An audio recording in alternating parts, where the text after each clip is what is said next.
As diggers continue to claw away piles of dirt at the base of Mount Maunganui, emergency officials revealed the number of people they were trying to find. There are 6 beneath the landslide that hit the campground. Police say they are also trying to contact 3 others. The youngest ages are 15 years of age, so we're talking about youth or young people or teenagers.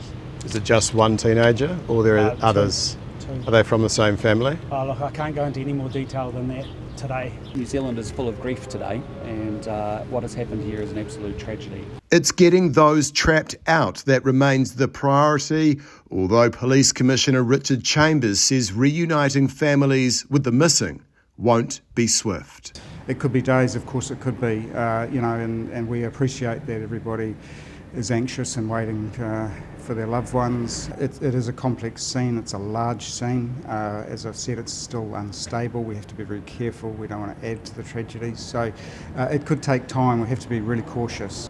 From this vantage point above the scene, you start to get an appreciation of the massive effort involved in this operation. You have tons of dirt that is being removed from the base of Mount Maunganui, which has covered that shower and toilet block, and it is being placed just over here beside the hot pools. We know from Richard Chambers, the Police Commissioner, that a disaster identification team is now on the ground here in Mount Maunganui. There are many tales of heroism emerging. Dorday Kumiroa leapt into action after seeing the landslide from across the road in a cafe. How did you help? Oh, we're ripping a few tents open. A lot of people were pretty out of it. There's a lady screaming. I think her kids or something might have been involved. And a couple of young fellas looking for their mate. And another guy was actually shouting out where his wife was, I think, or she was in there. Couldn't help too much, but kind of did what we could.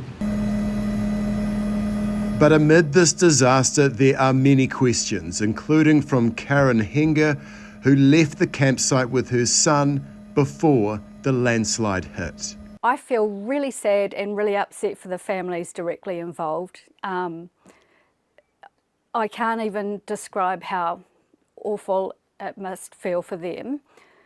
And then from our perspective, I actually feel lucky to be alive. I heard through the day yesterday that there was a woman trying to warn other people going around the tents at 5 o'clock in the morning. And that makes me think, why was she even doing that?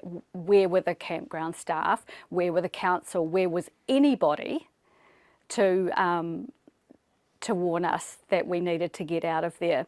That was not her responsibility. She was a camper just like us. Mayor Mahi Drysdale says there will be a review of what happened.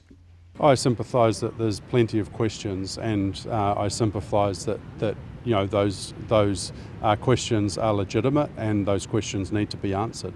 So I certainly give you my commitment that they will be answered, and that will be done in a public way. That's something that we've got to figure out the detail. Even without figuring out those details and conducting a review, it seems evident to me that there were quite significant mistakes made. Do you agree?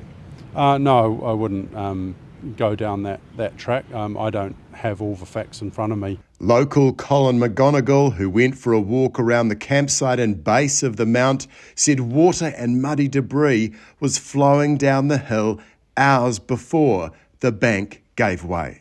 You could see it oozing through.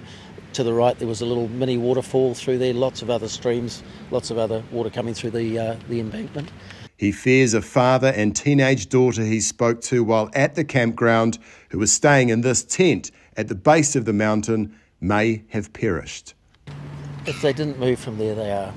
If they had their tent there, there's every possibility they're still there, and whether they were in the ablution block at the time, I don't know, Michael.